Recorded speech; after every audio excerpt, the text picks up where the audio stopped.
She didn't choose him because he was the most attractive man in the room. She didn't choose him because he had the most money, the best body, the smoothest line. She chose him because of something that happened in her nervous system, something she couldn't explain, couldn't rationalize, and couldn't stop.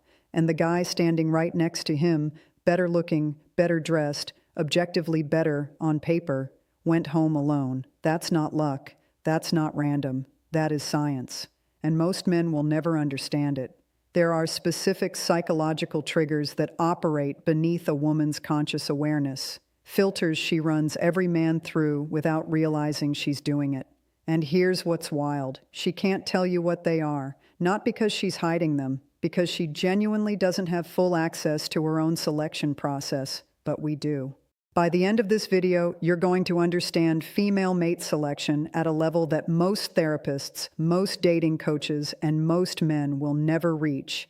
And I need you to stay until the climax of this video, because the final insight, it's the one that ties everything together. It's the one that changes how you walk into every room for the rest of your life. Welcome back. Today we are pulling back the curtain on one of the most misunderstood dynamics in all of human psychology, how women actually select the men they pursue, fall for, and stay with. Not what they say they want, not what their dating profile claims, not what they tell their girlfriends over brunch. What actually drives the decision at the neurological, psychological, and behavioral level.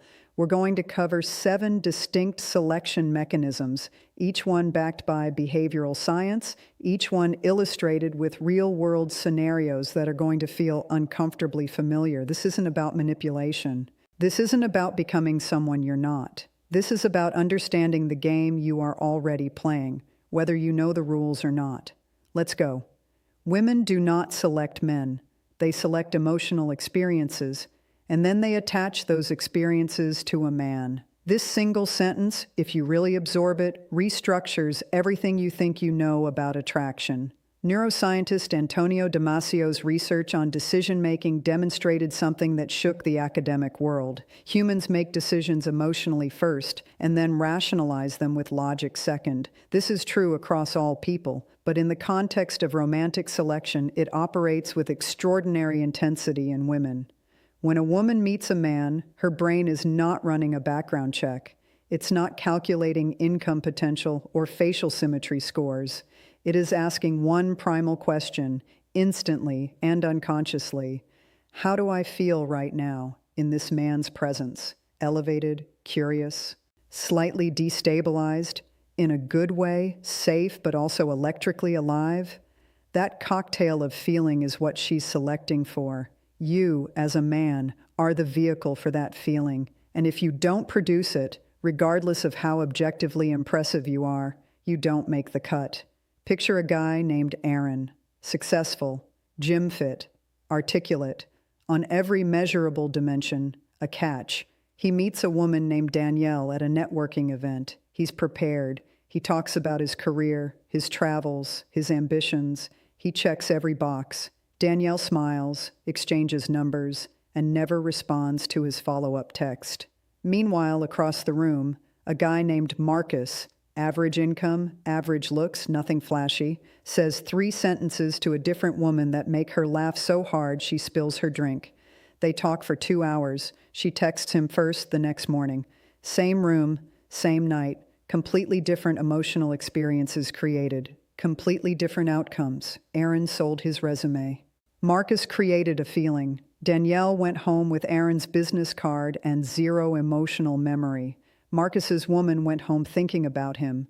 They lead with credentials, career, gym, car, ambitions. They treat attraction like a job interview, as if presenting enough impressive facts will logically compel a woman to feel something. It won't. You cannot argue someone into attraction. You cannot impress someone into desire. You lead with energy, not information. Before you say a single impressive thing, you create an emotional atmosphere. Warmth, wit, a slight unpredictability. You make her feel something in the first 60 seconds, and everything else you share becomes interesting because of how she already feels. Emotion is the container. Facts are just the contents. The moment you become completely predictable to a woman is the moment attraction begins to die. And most men in relationships are killing their own attraction every single day, on purpose, thinking it's a sign of love. Neuropsychologists have studied what happens in the brain during the early stages of romantic attraction, and the findings are striking. The dopaminergic reward system, the same neural circuitry activated by gambling, by anticipation, by the moment before the reward arrives, is what drives romantic desire. Dopamine is not released by certainty, it is released by anticipation, by the gap between wanting something and getting it. This is called the variable reward system, and it is the most powerful behavioral reinforcement mechanism in human psychology. It's why slot machines are addictive. It's why she can't stop thinking about the guy who hasn't texted back. It's why the man who is always available, always responsive, always perfectly reliable, feels like a best friend instead of a lover. Comfort is beautiful. Comfort is important. But comfort without tension is not attraction, it's companionship. There's a story I want to tell you about a guy named Elliot. Elliot was the perfect boyfriend. Texts back in under a minute, clears his entire schedule for her, compliments her every single day, plans every date, anticipates every need. His girlfriend, a woman named Sophie, told her friends he was the sweetest guy she'd ever dated. She broke up with him 8 months in. Her exact words to her best friend the night it happened: "I love him, but I just don't feel it anymore. I feel like I already know everything about him. There's nothing left to discover."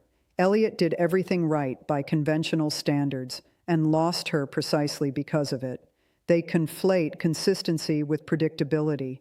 They think that being maximally available, maximally accommodating, and maximally transparent is the path to keeping a woman attracted. It is the path to being deeply appreciated and slowly, quietly, emotionally outgrown. You maintain a life that exists independently of her. You have pursuits, passions, friendships, goals that you do not sacrifice at the altar of the relationship. You are warm but not suffocating, present but not hovering. You are the man she is in a relationship with, not the relationship itself. And occasionally you surprise her, not with gifts, with sides of yourself she hasn't seen yet. New dimensions, new depth. That is what keeps the dopamine system engaged. Women are not attracted to status. They are attracted to the behaviors that status produces, and those behaviors can be replicated without the Ferrari. Evolutionary psychologists have documented across hundreds of cultures that women consistently select for indicators of high social value: resources, dominance, leadership, protection. But here's where most men misread this data. They assume the symbols of status are what trigger attraction. The watch, the car, the title, they're wrong. And it's a costly mistake. What actually triggers attraction is status behavior. The way a high-value man moves through the world. The way he speaks without apology. The way he doesn't chase validation. The way he walks into a room and doesn't immediately look for someone to approve of him. The way he holds eye contact a beat longer than expected. The way he expresses a preference without hedging. These are status signals, and they operate at a subconscious level in a woman's brain before she even knows your name, before she knows your job title, before she's seen your apartment. Two men walk into the same bar. Man A is wearing an expensive watch and drives a Porsche. She doesn't know this yet, but it's parked outside. He walks in slightly hunched, looks around nervously for a place to fit in, laughs too loud at things that aren't funny, and checks his phone twice in the first 5 minutes. Man B is wearing clean, simple clothes, nothing flashy. He walks in like he owns the room, not arrogantly, just settled. He finds a spot, orders a drink without scanning the menu anxiously, and when a woman across the bar glances at him, he doesn't immediately look away. He holds it. He smiles, slowly. Then he goes back to his conversation. Which man did her nervous system just flag? Man B, every time. Not because of what he has, because of how he exists. They try to import status symbols before they embody status behavior. They think buying the right things or dropping the right career information will create attraction. But status symbols on a man with low status body language are like a designer suit on someone who doesn't know how to stand. The mismatch is immediately visible and actually more repellent than if he'd shown up in a t-shirt and jeans. You build the internal architecture first. Posture, eye contact, vocal pace, because men with real authority don't rush their words. The ability to take up space without apology. The habit of expressing preferences instead of defaulting to whatever you want. These cost nothing. They require only awareness and practice. And they communicate more about your value in 30 seconds than a luxury car parked outside ever could. Before a woman can feel attracted to you, her nervous system needs to resolve one question, and it has nothing to do with how good-looking you are. But here's the part no one tells you. This question is never asked out loud. It's never conscious, and most men fail it without ever knowing there was a test. The female nervous system evolved over hundreds of thousands of years in an environment where physical vulnerability was a constant reality. As a result, women's brains are neurologically wired to run an ongoing safety assessment of every man they encounter, long before attraction becomes a possibility. This is not a character flaw. This is not paranoia. This is biology. Psychologists call it approach avoidance conflict, the simultaneous pull toward a potentially attractive partner and the subconscious assessment of whether that partner poses a threat. And until the threat assessment resolves positively, attraction cannot fully activate. This is why women talk about wanting a man who makes them feel safe. Men hear that word and think it means boring. It doesn't. It means his power doesn't come with a price. His confidence doesn't require my submission. I can relax around him. That feeling of safety, combined with genuine masculine energy, is the most potent attraction combination in human psychology. A woman named Maya is at a coffee shop. A man named Daniel approaches her. He's attractive, well-dressed, but something is slightly off in his energy. A subtle desperation in the way he leans in too close, a pushiness when she gives a vague answer, a flash of something in his eyes when she doesn't immediately engage. Maya can't articulate what she felt. She just tells her friend later, "He seemed a little intense. I wasn't comfortable." She passed, not on his looks, not on his words, on his energy. Now picture another man, same coffee shop, different day. He approaches, but his energy is open, unhurried, light. There's no neediness in it. He makes her laugh. When she hesitates, he doesn't push. He actually eases back with a smile, completely at ease with whatever she decides. He gives her a way out gracefully. She doesn't take it. They bring intensity without security. They come in hot. Too much eye contact, too much leaning in, too much verbal pressure, too much eagerness for a positive response. All of that reads as low control energy to a woman's nervous system. And low control energy is precisely what the threat assessment is screening for. You bring warm, grounded masculine energy, steady, unhurried. You are clearly interested, but you are not dependent on her response. That combination, genuine interest plus complete emotional self-containment, is extraordinarily rare. And because it's rare, it's extraordinarily attractive. She feels safe enough to want you. That's the unlock. Women are significantly more attracted to a man after they've seen other people respond positively to him. This isn't superficial. It's a deeply wired survival mechanism, and ignoring it is leaving attraction on the table. Robert Cialdini's landmark research on social influence identified social proof as one of the most powerful drivers of human decision-making. In the context of mate selection, this principle operates with particular force. When a woman sees a man being laughed with, not laughed at, by a group of people, when she sees other women responding warmly to him, when she sees him command the attention of a room without demanding it, her brain immediately recalibrates his perceived value upward. Evolutionary psychologists call this mate copying, and studies have consistently shown that a man who is desired by others becomes more desirable because he is desired by others. This is not manipulation. It is the fundamental social architecture of human attraction. Think about a man named Calvin. He's been trying to get the attention of a woman named Zoe for weeks. Direct approaches, thoughtful texts, nothing seems to land. She's polite but distant. Then Zoe runs into Calvin at a party, and she watches him. He's relaxed. He's got a group of people around him, genuinely entertained by whatever he's saying. Two women nearby are laughing at something he did. His body language is open, generous, magnetic. He catches Zoe's eye across the room, gives her a simple nod, and goes back to his conversation. He didn't chase her. He didn't perform for her. He just existed at a high level in a social environment. Zoe found him attractive in that room in a way she never had when he was directing all that energy specifically at her. The pursuit was repelling her. The abundance drew her in. They tunnel vision on one woman at a time, channeling all of their social energy, attention, and investment directly at her. This creates a pressure dynamic that reads as scarcity. You are my only option. And scarcity in a man is one of the fastest attraction killers in existence.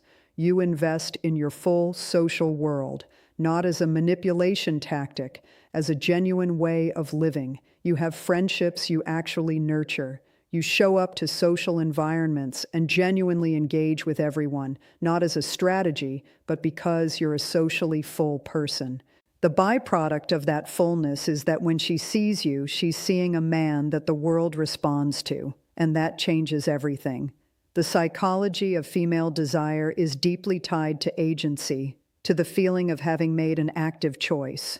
And most men accidentally take that feeling away from women by pursuing too hard, too fast, too obviously. This mechanism is rooted in what psychologists call reactance theory. The idea that humans place higher value on things they feel they pursued autonomously and lower value on things that were freely offered, applied to attraction. When a woman feels like a man's interest has been handed to her unconditionally without her having to invest anything to earn it, her brain devalues that man. It's counterintuitive.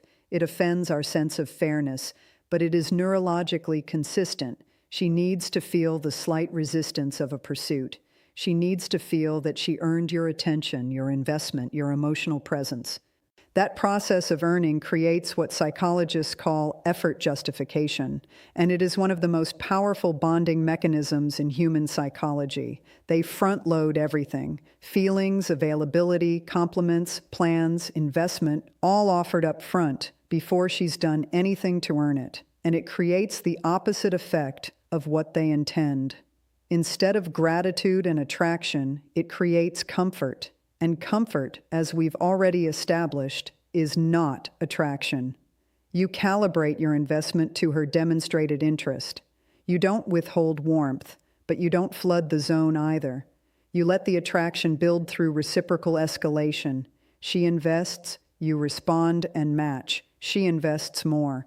This rhythm creates a feeling of mutual pursuit, and in that process she begins to feel like she wanted you, because she did, and you made space for that wanting to grow. The final and most powerful filter that women run every man through is not about looks, money, or status. It is about the quality of his masculine leadership, and this is the one that determines not just initial attraction, but whether she stays. Across extensive cross-cultural research, women consistently report that the trait they find most deeply, durably attractive is what researchers describe as assertive leadership with emotional intelligence. The ability to take charge, to make decisions, to hold a direction, to be a stabilizing force without tipping into control, dominance, or emotional unavailability. This is the razor's edge of masculine attraction. Too passive, she loses respect and feels emotionally unsupported. Too controlling, she loses trust and feels caged. The man who operates precisely between those two poles, who is strong and emotionally present, decisive and open, is extraordinarily rare. And what is rare is magnetic. A woman named Simone had dated two men in back-to-back years. The first was passive, always deferring to her, never having an opinion, making her feel like she was dating a mirror. She respected him but didn't desire him. It felt, she said, like dating a really nice friend. The second man was domineering, always right, always in charge, never asked how she felt. She felt attracted to his confidence, but slowly eroded by his inability to consider her interior world. Then she met a man named Gabriel. Gabriel had opinions, strong ones. He made decisions without constant consultation. But he also noticed when she was quiet. He asked follow-up questions. He remembered details. He could hold the room and hold her hand emotionally. She told her sister after 3 dates, "I feel safe with him, but he also kind of terrifies me, in the best way." That is the formula, not a trick, not a technique. An actual, integrated way of being. They confuse leadership with dominance on one end, or they confuse sensitivity with passivity on the other. They play one note, and one note, no matter how well played, is not a song. Women are drawn to the full composition, strength and softness, certainty and curiosity, direction and presence. You develop both dimensions simultaneously. You train yourself to be more decisive, to have opinions, to plan, to take initiative. And at the same time, you train yourself to be more emotionally perceptive, to notice, to ask, to hold space. These are skills. They are learnable. And the man who masters both becomes someone she has never quite encountered before. That is the man she cannot stop thinking about at 1 a.m. Here it is. The insight that ties all of this together, the one I held for last because without everything we've built up to it, it doesn't land the same way. Here it is. Women don't select the best man available. They select the man who is the clearest signal in a world full of noise. Every mechanism we've talked about, the emotional experience, the tension, the status behavior, the safety, the social proof, the agency, the leadership, every single one of them is a signal, a frequency, a broadcast. And what most men are broadcasting constantly is confusion about who they are, about what they want, about whether they're enough, about how to exist in the presence of a woman they find attractive without losing themselves in the process. Women are extraordinarily sensitive receivers. They don't consciously decode that confusion, but they feel it. And confusion in a man's signal reads as low value, not because she's cruel, because her nervous system evolved to filter for clarity, strength, and directionality. The man who knows who he is, fully, without apology, without performance, is the clearest signal in every room he walks into. And here's what that man never has to do. He never has to convince anyone. He never has to run techniques or strategies or scripts. He simply has to be fully, intentionally, precisely himself and let the signal speak. The work is not to become someone more attractive. The work is to become someone more complete. To fill in the parts of yourself that fear, rejection, and social conditioning hollowed out. To stop performing a version of masculinity designed to get approval and start inhabiting a version of yourself designed to create genuine connection. That is the deepest truth in all of this. Not a line, not a tactic, an invitation to become the kind of man that attraction naturally finds. So let me ask you something, and I want you to actually sit with it before you scroll away. Which of these 7 mechanisms described you? Not the woman in your life, you? Where are you broadcasting noise when you could be broadcasting signal? Because that's the real question this video was always building toward. Drop a number in the comments, 1 through 7. Tell me which mechanism hit the hardest. You don't owe me an explanation, just the number. I read every single one. And if this video shifted something for you, even slightly, then you already know what to do. Subscribe, because this is what we build here. Not dating tricks, not manipulation playbooks, real psychology, real self-knowledge, real results. The next video goes even deeper. Don't miss it. I'll see you there.